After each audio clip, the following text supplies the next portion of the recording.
Сіздермен балалар, бүгінгі біздің тоқталатын тақырыбымыз жануарлардың бөліп шығару жүйелері. Алдыңғы тақырыпта өсімдіктің бөліп шығару жүйелеріне тоқталсақ, бүгін жануарға тоқталатын боламыз. Бөліп шығарудың маңызы қандай?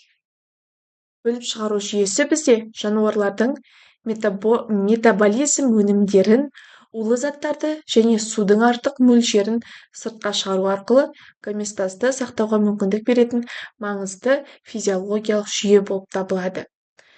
Біріншіден, бізде маңызды зат алмасу өнімдерін бейтараптандыру.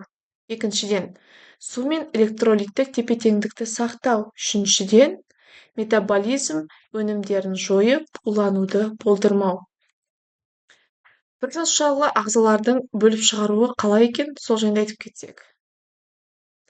Бірінші, осморегуляция. Ол бізде амебада сұйықтықтың вакуоль арқылы сіңіріліп, шығарылуын айтамыз. Ал сакротырмалы бізде вакуоль, ол бізде артық суды жинау және жасуша сыртына ығысу үшін қажет. Ал диффузия болса, зат алмасу өнімдері концентрация градиенті арқылы жасуша сыртына шығарылып отырады. Енді бір жасушалы организмдерде арнайы бөліп шығару мүшелері жоқ. Бұлар қарапайым диффузия мен осмостық реттеу арқылы зат алмасу өнімдерін сыртқа шығарып отырады. Келесі омыртқасы жануарлардың бөліп шығару жүйелеріне тоқталатын болсақ, ең алдымен құрттарға тоқтала кетейік. Олар бізде протонефридилер, арнайы жасушалар бар құбырлы желі. Ол су мен қалдықтарды жинап, арнаға шығарып отырады. Ал енді жәндіктерге тоқталатын болсақ, мысалы инелік. Ода мальпиги түтікшелері бар. Олар өкпе және тірек ішекте қосылысында орналасқан, ол зат алмасу өнімдерін ұстауға және шығаруға қатысады. Ұлуларға тоқталсақ, саңылаулы бүйрек оларда су мен азот қалдықтарын бөліп шығаруға арнаған жабық құрылым. Енді келесі балықтардың бөліп шығару жүйесіне тоқталайық. Бұларда бүйректің құрылысы, балықтарда тура бүйрек пен артқы бүйрек бар. Және бүйрек құрылымда нефрондар фильтрацияның негізгі өлшемі болып табылады. Судың реттелуі, тұщы су балықтары көп мөлшерде суды сіңіреді, сондықтан үлкен мөлшерде сұйық зәр шығарып отырады. Теңіз балықтары суды үнемдейді, және олар аз мөлшерде концентрлі зәр шығарып отырады. Енді бізде бұл тұста фильтрация жүреді, қайта сіңірілу және бөліп шығару жүріп отырады. Келесі қосмекенділер мен бауырмен жорғалаушыларға тоқталсақ, қосмекенділерде бізде бүйректе тура бүйрек және артқы бүйрек бар.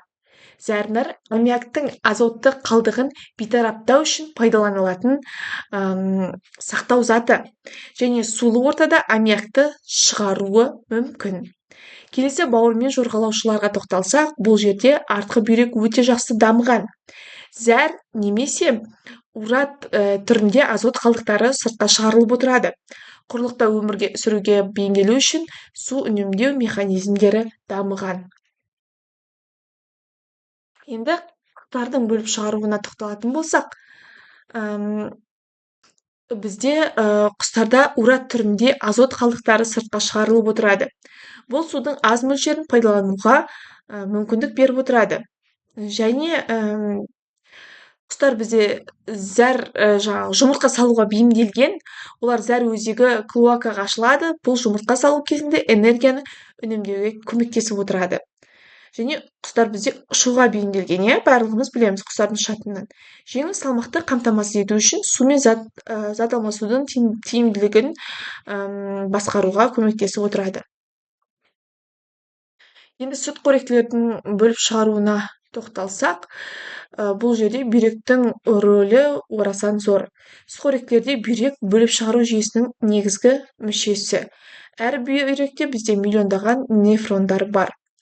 Енді бұл жерде бізде сүтқоректілерде фильтрация, қайта сіңіру, секреция процестері жүріп отырады. Енді салыстырмалы талдау жасайтын болсақ, бір жасушалы диффузия, осмос және вакуоль сүтқоректілерде ең жоғарғысы бізде дамыған нефрондар гормондардың реттелуі. Ал құстарда урат, клоака, су үнемдеу. қосмекендерде зәр, нар, екі сатылы бүйрек, балықтарда тура және артқы бүйрек, су реттеу, омыртқасыздарда бізде протонефритийлер, мальпиги түтікшелер. Демек, эволюция барысында байқағанымыздай, әрқайсысының тіршілік ету ортасына байланысты қалыптасқан. Қорытындай келе, әр жерде тіршілік иелері әрқалай тіршілік етеді және олардың жағдайы қалыптасуына байланысты әртүрлі. Жануарлар соған бейімделіп, олардың бөліп шығару жүйесі де сол ретке қалыптасқан. Бөліп шығару жүйесінің эволюциясы ол бізде организмнің қоршаған ортаға бейімделуінің маңызды көрсеткіші. Ол зат алмасу өнімдерін тиімді басқару және гомеостазды сақтауға мүмкіндік беріп отырады. Балалар, жануарлардың бөліп шығаруын түсіндік, иә? Әрбіріне жеке-жеке тоқталдық. Енді барлығымыз қосымша ақпаратты төменнен тапсырма орындап слайд арқылы көре аламыз. Назарларыңызға рахмет.